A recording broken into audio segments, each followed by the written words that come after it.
నమస్తే సార్. ఎలా ఉన్నారు నమస్తే సార్? అండి. బాగున్నాను. మరి అది తెలియక మీరిందాక అన్నారు గైనకాలజిస్ట్‌లని కలుస్తుంటారు కదా! సో, దాని గురించి మీరేమంటారు? అసలు అలా కలవటం వల్ల వాళ్ళకి ఎటువంటి ఉపయోగాలుంటాయి ఫ్యూచర్‌లో? సమస్య తీరుతుందా? ఏం ఉపయోగం ఏముండదండి. చెప్పా గదా! మేల్స్ మేల్ సైడ్ నుంచి, మగవాళ్ళ సైడ్ నుంచి స్పెర్మ్ కౌంట్‌లో గానీ, స్పెర్మ్ మొటిలిటీలో గానీ ఏదన్నా ప్రాబ్లమ్ ఉండి పిల్లలు లేకపోతే ఫస్ట్ వాళ్ళు కన్సల్ట్ అవ్వాల్సింది ఆండ్రాలజిస్ట్‌ని. ఎందుకు ఓకే. అనంటే ఆండ్రాలజిస్ట్ అనేవాళ్ళు ఫస్ట్ మేల్ గనక ఈ పిల్లలు లేరు అని జెప్పేసి ఆండ్రాలజిస్ట్‌ని కన్సల్ట్ అయితే ఫస్టు అసలు వాళ్ళకి ఆ రీజన్ ఏంటి అనేది చెక్ చేసి హార్మోన్స్‌లో ప్రాబ్లమ్ ఉందా? ఇన్ఫెక్షన్స్ ఏమైనా ఉన్నాయా? లేకపోతే వారికోసిల్ అనే ప్రాబ్లమ్స్ ఏమైనా ఉన్నాయా? అనేది ఓకే. కరెక్ట్‌గా చెక్ చేసి ఆ కోర్ రీజన్ ట్రీట్ చేస్తారు గాబట్టి, హ్మ్. స్పెర్మ్ కౌంట్ పెరగటానికి చాలా ఎక్కువ ఛాన్సెస్ ఉంటాయి. ఓకే. కానీ ఈ పబ్లిసిటీ ఎక్కువగా ఐవీఎఫ్ సెంటర్స్ విపరీతమైన పబ్లిసిటీ చేయటం వల్ల, లేకపోతే అవేర్‌నెస్ లేకపోవటం వల్ల, లేకపోతే మేల్స్ చూపించుకోవటానికి ఇష్టపడక, వాళ్ళు గైనకాలజిస్ట్‌ల దగ్గర ఐవీఎఫ్ సెంటర్‌లోనో కన్సల్ట్ అయ్యి, హ్మ్. అసలు వాళ్ళ కోర్ రీజన్ ఏంటి? ఆ స్పెర్మ్ ఫ్యాక్టర్స్ వీర్య కణాల కౌంటు లేదా కదలికలు తక్కువగా ఉండటానికని రీజన్ తెలుసుకోకుండా, హ్మ్. సంవత్సరాలు తరబడి ఆ గైనకాలజిస్ట్‌లో, ఐవీఎఫ్ లక్షలు లక్షలు సెంటర్స్‌లో ఇచ్చే ధారపోసి సమయం వేస్ట్. మల్టీవిటమిన్ టాబ్లెట్స్ ఏం లేదు. సంవత్సరాలు జస్ట్ మల్టీవిటమిన్ టాబ్లెట్స్ వాడుకుంటా, టైమ్ అండ్ మనీని వేస్ట్ చేసుకుంటా ఉంటున్నారు. అవును. జనరల్‌గా వాళ్ళకి గనక మేల్ సైడ్ నుంచి ఏదన్నా ఇష్యూ ఉండి ఆండ్రాలజిస్ట్‌ని కన్సల్ట్ అయితే హ్మ్. వాళ్ళకుండే మెయిన్ అడ్వాంటేజ్ ఏంటి అనంటే, ఎప్పుడైనా సరే మేల్ సైడ్ నుంచి ఈ స్పెర్మ్ ఫ్యాక్టర్స్‌లో ఏదైనా ప్రాబ్లమ్ ఉంటే ఫస్ట్ చూసుకోవాల్సింది ఏంటనంటే టెస్టిస్ సైజ్ అంటారు. ఓకే. ఎందుకంటే ఎవరికైనా సరే స్పెర్మ్ పుట్టేది టెస్టిస్ నుంచే పుడతది. హ్మ్. సో, ఫస్ట్ టెస్టిస్ సైజ్ ఎలా ఉంది అనేది చెక్ చేయాలి. ఓకే. అండ్ అసల ఎవరికైనా మేల్స్‌కి 2 టెస్టిస్ ఉంటాయి. హ్మ్. సో, టెస్టిస్ సైజ్ ఎలా ఉంది? ఆ 2 టెస్టిస్ కరెక్ట్‌గా ఉన్నాయా లేదా? ఓకే. కరెక్ట్ పొజిషన్‌లో ఉన్నాయా లేదా? అండ్ ఆ టెస్టిస్‌లో ఇన్ఫెక్షన్ గాని, వారికోసిల్ గాని ఏమైనా ఉందా లేదా అనేది ఓకే. క్లినికల్‌గా ఎగ్జామినేషన్ ఆ! చేయాలి. సరే. అంటే ఈ టెస్ట్‌లనేవి వాళ్ళేమన్నా రెగ్యులర్‌గా ఇప్పుడు కొన్ని సార్లు మనకి హెల్త్ ఇష్యూ ఉందంటే సీబీపీ ఒకసారి టెస్ట్ యాహ్! చేయించుకురమ్మంటారు కదా! అలా వీళ్ళు టెస్ట్‌లు చేయించుకోవాలా? లేకపోతే క్లినికల్ ఎగ్జామినేషన్ వల్ల ఎలా తెలుస్తుందండి? క్లినికల్ ఎగ్జామినేషన్ అనేది అన్నిటికన్నా చాలా ఇంపార్టెంట్ అండి. టెస్ట్‌లనేది బ్లడ్ టెస్ట్‌లో లేకపోతే స్కానింగో ఇంకొకటో మనం చేసే క్లినికల్ ఎగ్జామినేషన్‌కి సపోర్ట్ ఎవిడెన్స్ లాగా యూజ్ చేసుకోవాలే గానీ, సోలోలీ టెస్ట్‌ల మీద డిపెండ్ అయ్యి ట్రీట్మెంట్ చేసేది కాదు. హ్మ్. డెఫినిట్‌గా డాక్టర్స్‌కి గనక నాలెడ్జ్ ఉండి, అవేర్‌నెస్ ఉంటే, అప్పుడు పేషెంట్స్‌కి మాక్సిమం బెనిఫిట్ అనేది జరిగిద్ది. సో, క్లినికల్ ఎగ్జామినేషన్ అనేది చాలా చాలా ఇంపార్టెంటు. సో, ఆండ్రాలజిస్ట్‌ని గనక మేల్స్ కలిసారనుకోండి, ఫస్ట్ వాళ్ళకి క్లినికల్ ఎగ్జామినేషన్ చేస్తారు. నేను చెప్పినట్లు టెస్టిస్ సైజ్ ఎలా ఉంది? టెస్టిస్ పొజిషన్ కరెక్ట్‌గానే ఉందా? హ్మ్. 2 టెస్టిస్ ఉన్నాయా లేదా అనేది, ప్లస్ టెస్టిస్‌లో ఇన్ఫెక్షన్ గాని, వారికోసిల్ గాని ఉందా లేదా అనేది చెక్ చేస్తారు. ఎందుకనంటే స్పెర్మ్ పుట్టేది మొత్తం టెస్టిస్ నుంచే పుట్టిద్ది. ఓకే. ఎప్పుడైతే ఈ మగవాళ్ళు ఆండ్రాలజిస్ట్‌ని కాకుండా గైనకాలజిస్ట్‌నో, లేడీ డాక్టర్‌నో, ఐవీఎఫ్ సెంటర్‌లోనో కన్సల్ట్ అవుతారనుకోండి. హ్మ్. ఆ డాక్టర్లు, ఆ లేడీ డాక్టర్స్ ఈ మేల్స్‌కి, మగవాళ్ళకి క్లినికల్ ఎగ్జామినేషన్ చెయ్యరు, చెయ్యరు. చెయ్యలేరు. వాళ్ళు చేయలేరు. చేస్తాను అన్నా వీళ్ళు చేపించుకోరు. ఆళ్ళు అంతే. అక్కడ వాళ్ళ ట్రీట్మెంట్ కంప్లీట్‌గా రాంగ్ ట్రాక్‌లోకి వెళ్ళిపోతుంది. అసలంతెందుకు సార్ ఇప్పుడు క్లియర్‌గా వాళ్ళకున్న సమస్యని డైరెక్ట్‌గా ఇప్పుడు మీ దగ్గరకొచ్చి చెప్పడానికి గూడా వాళ్ళు మొహమాట పడి యాహ్! దాటి ఎన్ని సెషన్స్ తర్వాత చెప్పడానికి టైం తీసుకుంటారు. యాహ్! సో, దానివల్ల వాళ్ళు ఎంత నష్టపోతారంటారు? అంతే గదా! వాళ్ళకి దానివల్ల ఏమైద్దినంటే సంవత్సరాలు టైమ్ అండ్ మనీ వేస్ట్ అయిపోతా ఉంటుంది. అక్కడ అవును. అల్టిమేట్ లూజర్స్ ఎవరు అనంటే పేషెంట్సే అల్టిమేట్ లూజర్స్. ఆ అవును. కపులే అల్టిమేట్ లూజర్స్ అక్కడ. అవును. సో, ఆ క్లినికల్ ఎగ్జామినేషన్ పార్ట్ అనేది మిస్ అయిపోతే అసలు వాళ్ళకి టెస్టిస్ సైజ్ ఎలా ఉంది? ఇన్ఫెక్షన్ ఉందా? వారికోసిల్ ఉందా? అనేది ఏమీ తెలియకుండా సంవత్సరాలు మల్టీవిటమిన్ టాబ్లెట్స్ వాడుకుంటా టైమ్ అండ్ మనీని వేస్ట్ చేసుకుంటా ఉంటున్నారు. సో, చేసుకుంటారు. క్లినికల్ ఎగ్జామినేషన్ అనేది చాలా చాలా ఇంపార్టెంటు. నా దగ్గరికి వచ్చిన ప్రతి పేషెంట్‌ని నేను కంపల్సరీగా 2 టెస్టిస్ కరెక్ట్‌గా ఏ సైజ్ ఉన్నాయి. హ్మ్. టెస్టిస్ ఏ పొజిషన్‌లో ఉన్నాయి. టెస్టిస్‌లో ఇన్ఫెక్షన్ ఉందా? లేదా వారికోసిల్ ప్రాబ్లమ్ ఏమైనా ఉందా? అనేది నేను క్లినికల్‌గా ఎగ్జామినేషన్ చేసి, వన్స్ ఆ క్లినికల్‌గా ఎగ్జామినేషన్ చేసిన తర్వాత నాకున్న క్లినికల్ అసెస్మెంట్‌ని ఒక ఎవిడెన్స్ కోసము నేను నెక్స్ట్ టెస్ట్‌లనేది ఓకే. చేపిస్తాను ఇక్కడ మిమ్మల్ని. పరోక్షంగా అక్కడ పురుషులు చూపించుకోకపోవడం వల్ల అపోజిట్ వాళ్ళకి సంబంధించిన ఫీమేల్ ఎవరైతే పార్ట్నర్ ఉంటారో వాళ్ళు గూడా ఇబ్బంది పడతారు అంతే అన్నేళ్ళు. గదండీ! మరి ఫెర్టిలిటీ అనేది పిల్లలనేది ఆ ఇద్దరు కపుల్‌కి సంబంధించింది. అదేదో ఒక్కళ్ళకి సంబంధించిన ఇష్యూ కాదు. హ్మ్. అక్కడ ఏమవుతుందంటే సోషల్‌గా ఈ మ్యారేజ్ అయ్యి 3, 4 ఇయర్స్ అయిపోయి మ్యారేజ్ అయిన తర్వాత పిల్లలు లేరు అనుకోండి. మెయిన్‌గా సోషల్‌గా బాగా ఇబ్బంది పడేది ఎవరు అనంటే, ఎవరిలో అయినా ప్రాబ్లమ్ ఉండనివ్వండి. ఆ ప్రాబ్లమ్ మేల్స్‌లో ఉండనివ్వండి, ఫీమేల్స్‌లో ఉండనివ్వండి, ఇద్దరిలో ఉండనివ్వండి. కానీ సోషల్‌గా ఆ ప్రాబ్లమ్ వల్ల ఇబ్బంది పడేది ఫీమేల్సే, ఆడవాళ్ళు. ఎందుకనంటే ఎక్కడికన్నా ఫంక్షన్‌లకెళ్ళినా, లేకపోతే చుట్టాల దగ్గరికి వెళ్ళినా, ఏదన్నా ఫ్రెండ్స్‌ని కలిసినా ఫస్ట్ మ్యారేజ్ అయ్యి 2 ఇయర్స్ అవ్వంగానే ఫస్ట్ అడిగేది ఏంటి అనంటే, ఎంతమంది పిల్లలు అని అడుగుతారు. మేల్స్‌ని జనరల్‌గా అడగరు ఆ క్వెషను. అవును. ఇన్ కేస్ ఒకవేళ అడిగినా పెద్దగా పట్టించుకోరు వాళ్ళు. కానీ ఫీమేల్స్‌ని వన్స్ మ్యారేజ్ అయ్యి 2 ఇయర్స్ అయింది అనంటే, ప్రతి ఒక్కళ్ళని కామన్‌గా అడిగే క్వెషన్ ఏంటంటే, ఎంతమంది పిల్లలు నీకు అని పిల్లలంటారు. అంటారు. మళ్ళీ వాళ్ళ ఆయన గురించి గూడా ఆమెనే ఆ! అడుగుతారు. ఏమి యాహ్! ఆయన అది. అండ్ పట్టించుకోవట్లేదు. ఇంకొకటేమైద్ది, పిల్లలు ఎంతమంది అని చెప్పని అడుగుతారు. వీళ్ళు సరే ఇంకా పిల్లలు లేరు అన్నారనుకోండి, ఇంక అందరూ ఉచిత సలహాలనమాట. మీరు ఐవీఎఫ్ సెంటర్‌కి వెళ్ళండి. వాళ్ళ దగ్గరికి పోతే మా వాళ్ళకి పిల్లలు పుట్టారు. వీళ్ళ దగ్గరికి పోతే మా వాళ్ళ పిల్లలు పుట్టారు అని ఇక ఉచిత సలహాలిస్తారు. అవును.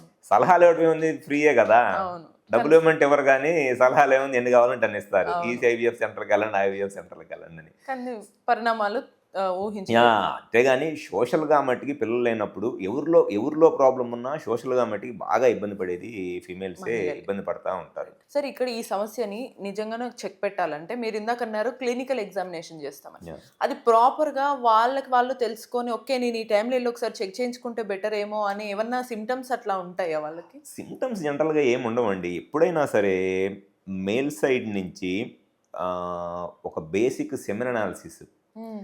సెమెన్ అనాలిసిస్ అంటే ఈ స్పెర్మ్ కౌంట్ ఎలా ఉంది? మొటిలిటీ ఎలా ఉన్నాయి? స్పెర్మ్‌లో డెడ్ స్పెర్మ్స్ ఏమన్నా ఉన్నాయా? అవన్నీ ఒక బేసిక్ సెమెన్ అనాలిసిస్ చేపించుకుంటే, ఆ సెమెన్ అనాలిసిస్‌లో తెలిసిపోయిద్ది. సెమెన్ అనాలిసిస్ రిపోర్ట్ గనుక నార్మల్‌గా ఉంది అని అనుకోండి. కౌంట్ నార్మల్‌గానే ఉంది. అన్నీ ఎవ్రీథింగ్ నార్మల్‌గానే ఉంటే ఇంక అసలు ఆ మేల్ సైడ్ నుంచి ఆల్‌మోస్ట్ ఏం ప్రాబ్లమ్ లేనట్లే. ఓకే. సో, ఎవరైతే మ్యారేజ్ అయ్యి 1 ఇయర్ దాటి, ఆ 1 ఇయర్ పిల్లల కోసం ట్రై చేస్తా, ప్రెగ్నెన్సీ రావట్లేదో వాళ్ళ వైఫ్‌కి, సరే ఫీమేల్స్ అయితే గైనకాలజిస్ట్‌లో ఎవరి దగ్గరైనా చూపించుకుంటారు. మేల్స్ మట్టికి ఫస్టు వాళ్ళంతట వాళ్ళు తెలుసుకోవాలంటే జస్ట్ ఒక బేసిక్ సెమెన్ అనాలిసిస్ చేపించుకుంటే చాలు. ఓకే. బేసిక్ డాక్టర్‌ని కూడా కన్సల్ట్ అవ్వాల్సిన అవసరమే లేదసల. హ్మ్. ఒక basic semen analysis if they get it done by themselves, ఆ సెమెన్ అనాలిసిస్ చేపించుకొని దాంట్లో నార్మల్‌గా ఉంటే ఇంక అసలు ఎవ్వరిని కన్సల్ట్ అవ్వాల్సిన అవసరం లేదు. ఓకే. ఆ సెమెన్ అనాలిసిస్‌లో ఏదన్నా ప్రాబ్లమ్ ఉన్నప్పుడు అప్పుడు they need to consult an andrologist. So, okay. Okay. అంటే డైరెక్ట్‌గా టెస్టిస్‌లో ప్రాబ్లమ్ ఉందా లేదా అనేది అందరిలోనూ ఏం తెలీదు. హ్మ్. కొంతమందికి అంతా నార్మల్‌గానే ఉంటది. బట్ స్పెర్మ్ కౌంట్ అనేది తక్కువగా ఉంటది. బట్ కొంతమందిలో మట్టికి తెలిసిద్ది. టెస్టిస్‌లో పెయిన్ రావటము, అండ్ టెస్టిస్‌లో వారికోసిల్ ఉన్నట్లు అక్కడ ఉన్న నరాలని ఉబ్బిపోయి ఉండటం అది కొంతమందిలో తెలిసిద్ది. ఓకే. సో, అది డైరెక్ట్‌గా తెలిసిన వాళ్ళు డాక్టర్‌ని కన్సల్ట్ అయితే okay. It's well and good. హ్మ్. అది కూడా తెలియకుండా అయినా పిల్లలు పుట్టట్లేదు అనుకుంటే సెమెన్ అనాలిసిస్ చేపించుకొని, ఆ సెమెన్ అనాలిసిస్‌లో గనుక ఏదైనా ప్రాబ్లమ్ ఉంటే అప్పుడు కన్సల్ట్ అయితే సరిపోయిద్ది. నార్మల్‌గా ఉంటే ఇంకేం అవసరం లేదసల. And at the same time ఇప్పుడు ఫీమేల్‌కి ప్రాపర్ ఏజ్ ప్రెగ్నెంట్ అవ్వడానికి ఏదైతే యాహ్! ఉంటుందో, అలానే మేల్‌కి గూడా ప్రాపర్ ఏజ్ వాళ్ళ మీరన్నట్టుగానే సెమెన్ ఆర్ స్పర్మ్ యాహ్! ఏవన్నా కౌంట్ కరెక్ట్‌గా ఉన్నాయా లేదా? లేకపోతే వాళ్ళు జాగ్రత్తలు తీసుకొని అది డెవలప్ యాహ్! చేసుకోవడానికి ప్రాపర్ ఏజ్ కానీ ఏమన్నా జాగ్రత్తలు ఉంటాయా సార్? జనరల్‌గా 35 ఇయర్స్ లోపల ప్రెగ్నెన్సీకి ప్లాన్ చేసుకుంటే మేల్స్ గానీ, ఫీమేల్స్ గానీ చానా బెటర్ అండి. ఓకే. అండ్ మోస్ట్‌లీ ఆ 35 ఇయర్స్ ఏజ్ లోపల ఇంకా దానికన్నా ఎర్లీగా అయినా గూడా బెటరే. హ్మ్. అందుకే ఒకప్పుడు ఇన్ఫర్టిలిటీ ప్రాబ్లమ్ అనేది ఇంత ఎక్కువగా ఉండేది గాదు. ఎందుకనంటే ఒకప్పుడు మ్యారేజే ఆల్మోస్ట్ 25, 26 ఇయర్స్‌కి మ్యారేజ్ అయ్యేది. 30 ఇయర్స్ కల్లా ప్రెగ్నెన్సీ ప్లాన్ చేసుకునేవాళ్ళు. ఇప్పుడు మ్యారేజ్ అయ్యేటప్పటికే 32, 33 ఇయర్స్ ఏజ్ అవుతుంది. అండ్ దాంతో పాటు వాళ్ళు ఇంకో 1 ఆర్ 2 ఇయర్స్ ఏదో సెటిల్ అవ్వాలని అదని ఇదని ప్లానింగ్ చేసినప్పటికి ఆ ఏజ్ పెరిగిపోతా ఉంది. సో, వాళ్ళు ఎంత ఎర్లీగా వాళ్ళకి ఈ ప్రెగ్నెన్సీ ప్లాన్ చేసుకుంటే, ఇఫ్ ఇన్ కేస్ ప్రాబ్లమ్ ఉన్నా కూడా ట్రీట్ చేయడం అంత ఈజీ అయిద్ది. సో, బెస్ట్ థింగ్ ఏంటనంటే ఇప్పుడున్న పరిస్థితికి అట్‌లీస్ట్ 35 ఇయర్స్ ఏజ్ కన్నా తక్కువగా తక్కువ చేసుకుంటే ఏజ్‌లోనే చాలా బెస్ట్. వాళ్ళకసలు ఏదన్నా ప్రాబ్లమ్ ఏమైనా ఉందేమో ఐడెంటిఫై చేసి, ఇఫ్ ఇన్ కేస్ వాళ్ళు గనక అసలు బిఫోర్ మ్యారేజో లేతే మ్యారేజ్ లేట్ అవుతుందని అనుకుంటున్నారనుకోండి, హ్మ్. సింపుల్ థింగ్ అసల 28 ఇయర్స్‌లో గానివ్వండి, 25 ఇయర్స్‌లో గానివ్వండి, 30 ఇయర్స్ ఏజ్ గ్రూప్‌లో ఎప్పుడైనా సరే ఒక బేసిక్ సెమెన్ అనాలిసిస్ టెస్ట్ చేపించుకుంటే ఏ ఏజ్‌లో అయినా తెలిసిద్ది. అవును. స్పెర్మ్ కౌంట్‌లో ప్రాబ్లమ్ ఉందా లేదా అనేది ఏ ఏజ్‌లో అయినా సరే లేదా తెలిసిద్ది. బిఫోర్ మ్యారేజ్ ప్లాన్ చేసుకుంటున్నప్పుడు చేసుకున్నా సరిపోతది. Before marriage planning just getting married అనుకున్న టైంలో అయినా సరే, జస్ట్ ఒక బేసిక్ సెమెన్ అనాలిసిస్ అసలు డాక్టర్‌ని కన్సల్ట్ అవ్వాల్సిన అవసరం కూడా లేదసల. హ్మ్. హ్మ్. బై దెమ్‌సెల్వ్స్ ఒక సెమెన్ అనాలిసిస్ గనుక చేపించుకొని, దాంట్లో ప్రాబ్లమ్ ఉంటే అప్పుడు కన్సల్ట్ అవ్వచ్చు. ప్రాబ్లమ్ లేకపోతే just they can leave it అంతే. రైట్. సరే ఇప్పుడు ఇందాక మీరు అసలు మగవాళ్ళలో సంతానాలేమి ఉండటానికి మగవాళ్ళ వల్ల కారణాలు ఉంటాయన్నారు గదా! అందులో మీరు కొన్ని రీజన్స్ చెప్పారు. అందులో వారికోసిల్ అనేదే ప్రధాన కారణం అన్నారు. అంటే అసలు ఆ వారికోసిల్ అంటే ఏంటి? దానివల్ల అసలెందుకు ఈ స్పెర్మ్ కౌంట్ గాని ఇవన్నీ గూడా ఎందుకు తగ్గుతాయంటారు? జనరల్‌గా వారికోసిల్ అంటే టెస్టిస్‌లో ఉన్న బ్లడ్ వెసల్స్ డ్యామేజ్ అయిపోయి, హ్మ్. దానివల్ల టెస్టిస్ టెంపరేచర్ పెరిగిద్ది. ఆ టెంపరేచర్ టెస్టిస్ టెంపరేచర్ పెరగటం వల్ల స్పెర్మ్ కౌంట్ తగ్గిపోయిద్ది. ఆ ప్రాబ్లమ్‌ని వారికోసిల్ అంటారు. జనరల్‌గా ఎవరికైనా సరే టెస్టిస్‌కి హార్ట్ నుంచి ఫ్రెష్ బ్లడ్ వస్తది. ఓకే. హార్ట్ నుంచి వచ్చే ఫ్రెష్ బ్లడ్ దాంట్లో ఉన్న ఆక్సిజన్‌ని, న్యూట్రియంట్స్‌ని టెస్టిస్ యూజ్ చేసుకొని స్పెర్మ్ ప్రొడక్షన్, టెస్టోస్టెరాన్ హార్మోన్ ప్రొడక్షన్‌ని చేస్తది. అండ్ ఈ ఆక్సిజన్, న్యూట్రియంట్స్ అయిపోయిన ఇంప్యూర్ బ్లడ్ టెస్టిస్‌లో ఉన్న వెయిన్స్ ద్వారా మళ్ళీ హార్ట్‌కెళ్ళిపోయిద్ది. అక్కడ మళ్ళీ ఓకే. హార్ట్‌లో ఆక్సిజన్‌ని క్యారీ చేసుకొని మళ్ళీ టెస్టిస్‌కొస్తది. అది నార్మల్ టెస్టిక్యులర్ బ్లడ్ సప్లై అనమాట. ఓకే. మేల్‌కి ఇది డిఫరెంట్ ఫంక్షన్ అనేది. అసలు యాహ్! ఇప్పటి వరకు మేల్‌కి గూడా తెలిసుండదు ఆ! సార్ ఆ! ఈ ఫంక్షన్ ఎవరు ఏంటి. చాలా మంది తెలీదు. సో, ఎవరికైనా సరే టెస్టిస్ నార్మల్‌గా ఫంక్షన్ చేయాలి అనంటే, హార్ట్ నుంచి ఫ్రెష్ బ్లడ్ టెస్టిస్‌కి వచ్చి, హ్మ్. ఆ టెస్టిస్‌లో ఆ ఫ్రెష్ బ్లడ్‌లో ఉన్న ఆక్సిజన్, న్యూట్రియంట్స్‌ని టెస్టిస్ యూజ్ చేసుకొని, హ్మ్. ఆక్సిజన్, న్యూట్రియంట్స్ అయిపోయిన ఇంప్యూర్ బ్లడ్ మళ్ళీ వెయిన్స్ ద్వారా హార్ట్‌కెళ్ళిపోద్ది. ఇది ఓకే. Normal circulation. ఆ! ఈ వారికోసిల్ ప్రాబ్లమ్ ఉన్న వాళ్ళకి ఏమైద్దినంటే, ఈ టెస్టిస్ నుంచి ఇంప్యూర్ బ్లడ్ ఏదైతే హార్ట్‌కి తీసుకెళ్ళే వెయిన్స్ ఉన్నాయో, ఆ హ్మ్. వెయిన్స్‌లో వాల్వ్స్ అని ఉంటాయి. హ్మ్. ఆ వాల్వ్స్ డ్యామేజ్ అయిపోతాయి. ఓహ్ మై ఆ గాడ్! వాల్వ్స్ డ్యామేజ్ అయిపోవటం వల్ల హ్మ్. టెస్టిస్‌కి ఇంప్యూర్ బ్లడ్ రివర్స్ డైరెక్షన్‌లో వస్తా ఉంటది. హార్ట్ హుహు. నుంచి రావాల్సిన ఫ్రెష్ బ్లడ్ కన్నా ఓహ్! ఈ టెస్టిస్ బ్యాడ్ నుంచి బ్లడ్ ఒస్తది. బ్యాక్‌కి వెళ్ళిపోవాల్సిన ఇంప్యూర్ బ్లడ్ అది మళ్ళీ రివర్స్‌లో టెస్టిస్‌కి వస్తా ఉంటది. ఆ! ఓకే. ఫర్ సపోజ్ టెస్టిస్‌కి 10 ఎంఎల్ బ్లడ్ హార్ట్ నుంచి వచ్చిందనుకోండి. హ్మ్. ఆక్సిజన్, న్యూట్రియంట్స్ యూజ్ చేసుకొని మళ్ళీ ఈ 10 ఎంఎల్ బ్లడ్ మళ్ళీ హార్ట్‌కి వెళ్ళిపోయిద్ది. అవును. ఇంప్యూర్ ఈ బ్లడ్. వారికోసిల్ ఉన్న వాళ్ళకి ఏమైద్దినంటే రివర్స్ డైరెక్షన్‌లో ఒక 5-6 ఎంఎల్ బ్లడ్ ఇంప్యూర్ బ్లడ్ టెస్టిస్‌కి వస్తా ఉంటది. Oh my God! Impure blood టెస్టిస్‌కి రావటం వల్ల హార్ట్ నుంచి వచ్చే ఫ్రెష్ బ్లడ్ తగ్గిపోయిద్ది. సో, 10 తగ్గిపోతుంది. ఎంఎల్ రావాల్సిన ఫ్రెష్ బ్లడ్ 2-3 ఎంఎల్‌లే వస్తది. ఓకే. ఇంప్యూర్ బ్లడ్ 5-6 ఎంఎల్ వస్తది. సో, హ్మ్. దానివల్ల స్లోగా టెస్టిస్ టెంపరేచర్ పెరిగిపోయిద్ది. ఓకే. ఈ టెస్టిస్ టెంపరేచర్ పెరిగిపోవటం వల్ల టెస్టిస్ లోపల స్పెర్మ్స్‌ని ప్రొడ్యూస్ చేసే జెర్మ్ సెల్స్ అని ఉంటాయి. ఆ హ్మ్. జెర్మ్ సెల్స్ చనిపోతాయి. ఓకే. ఓకే. ప్లస్ దాంతో పాటు టెస్టిస్ లోపల లీడింగ్ సెల్స్ అని ఇంకోటుంటాయి. హ్మ్. ఆ లీడింగ్ సెల్స్ నుంచి టెస్టోస్టెరాన్ హార్మోన్ వచ్చిద్ది. హ్మ్. సో, ఈ టెస్టోస్టెరాన్ హార్మోన్ ప్రొడక్షన్ కూడా తగ్గిపోయిద్ది స్లోగా. ఓకే. సో, దానివల్ల సెక్షువల్ ప్రాబ్లమ్స్ వస్తాయి. హుహు. ఎర్లీ స్టేజెస్‌లో వారికోసిల్ వల్ల స్పెర్మ్ కౌంట్, స్పెర్మ్ ప్రొడక్షన్ తగ్గిపోయి ఫెర్టిలిటీ ఇష్యూస్ పిల్లలు లేకపోవడానికి ఇబ్బందయిద్ది.